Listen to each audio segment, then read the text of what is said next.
Part 2. Unit 20. Gateway. Jean Renoir, a French film director, was born in Paris, France.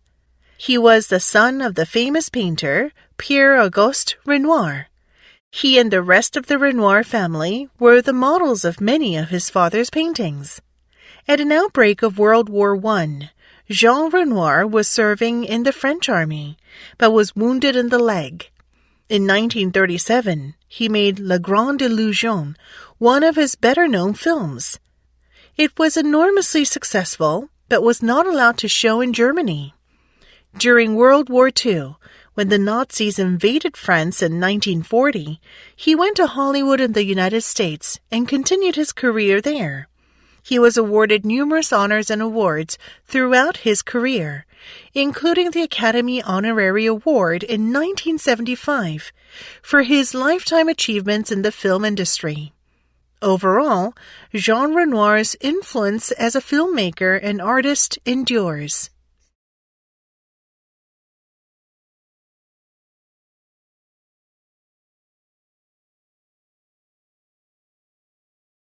Exercises. Number 1. Marcel Pagnol was born in Auban in 1895 and died in 1974. The son of a primary school teacher, whom he describes so vividly in his Souvenirs d'enfance, Childhood Memories, this southern Frenchman began his professional life as an English teacher. However, he quickly earned a reputation for his plays in the 1920s. The extraordinary success of Topaz in 1927 and Marius in 1928 established him as a playwright. Marcel Pagnol had long been interested in the cinema, but had to wait for the development of talking picture techniques to use his full vigor as a dialogue writer. His first few films were adaptations of his theatrical works. For example, the highly acclaimed trilogy, Marius, Fanny, and César. The public success was enormous at both national and international levels. This persuaded Marcel Pagnol to devote himself exclusively to the cinema. For his second film, he set up his own production company, La Société des Films Marcel Pagnol. He was certain that the dramatist of the past would be the filmmaker of the future, a thesis which he controversially developed in a short-lived critical review entitled Le Cahier du Film.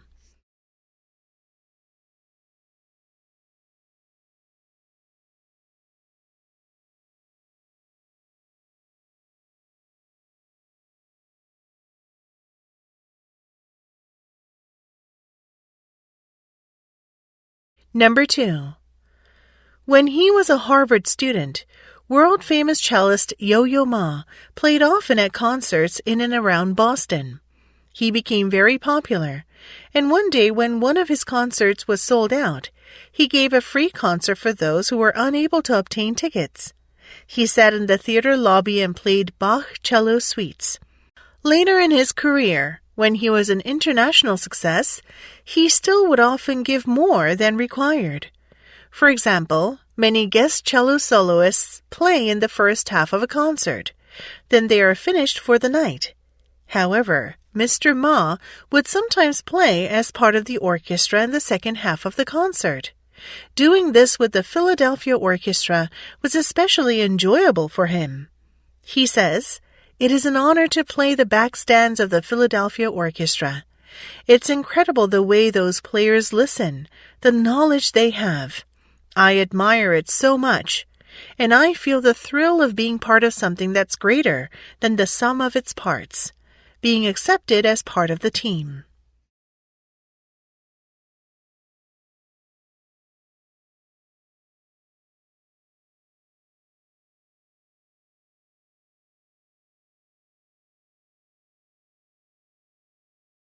Number 3.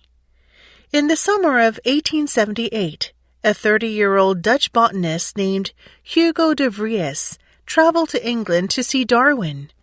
It was more of a spiritual journey than a scientific visit. Darwin was vacationing at his sister's estate in Dorking, but de Vries tracked him down and traveled out to meet him.